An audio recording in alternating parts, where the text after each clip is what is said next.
আসসালামু আলাইকুম, আমি শাপলা শাপলা কিচেন অ্যান্ড ব্লগ থেকে নতুন একটি রেসিপি নিয়ে চলে এসেছি বরাবরের মতো।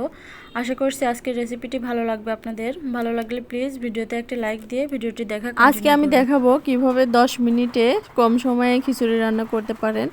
তার জন্য প্রেসার কুকারে আমি গরম মশলাগুলো দিয়ে দিলাম, তেজপাতা, দারচিনি, এলাচ, আর দিয়ে দিলাম জিরে ফোড়ন। তারপর দিয়ে দিচ্ছি 1.5 কাপ মতো পেঁয়াজ কুচি, আর দিয়ে দিব 1 কাপের থেকে একটু কম রসুন। এগুলো আপনারা কমিয়ে বা বাড়িয়ে নিতে পারেন, তাতে কোনো সমস্যা নাই। ঝাল যেরকম যে খেতে চান সে বুঝে মরিচটা অ্যাড করবেন। এগুলোকে আমি এখন একটু নেড়েচেড়ে ভেজে নেব। আসলে বৃষ্টির দিনে সবাই খিচুড়িটা খুবই পছন্দ করে, সেজন্য ভাবলাম 10 মিনিটে খুব কম সময়ে কিভাবে খিচুড়ি রান্না করা যায় সেটাই আপনাদের সাথে শেয়ার করব। আর দিয়ে দিলাম লবণ পরিমাণ মতো। এটাকে একটু ভেজে এরকম ব্রাউন কালার করে নেব। এখন দিয়ে দিচ্ছি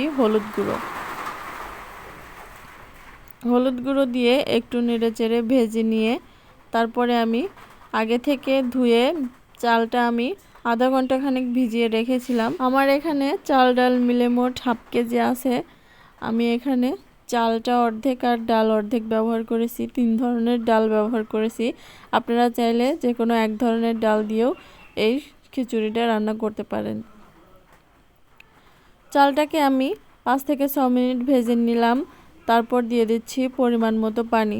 যতটুকু চাল ডাল নেবেন তার ডাবল পানি দিয়ে দেবেন, তাহলে ঠিক হয়ে যাবে। এখন ভালো করে নেড়েচেড়ে আমি ঢাকনা দিয়ে ঢেকে 3টা সিটি দিয়ে নেব। ফিরে আসছি 3টা সিটি দেওয়ার পরে। এই যে দেখুন, 3টা সিটি দেওয়ার পরে আমি 20 মিনিট ঢাকনা আটকে রেখে দিয়েছিলাম। তারপরে আমি এটা খুলে দেখাচ্ছি।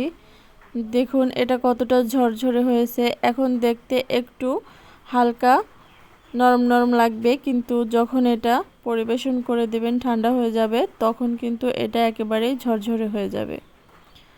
তো আশা করছি আজকের এই কম সময়ে খিচুড়ি রান্নাটা আপনাদের খুবই ভালো লেগেছে।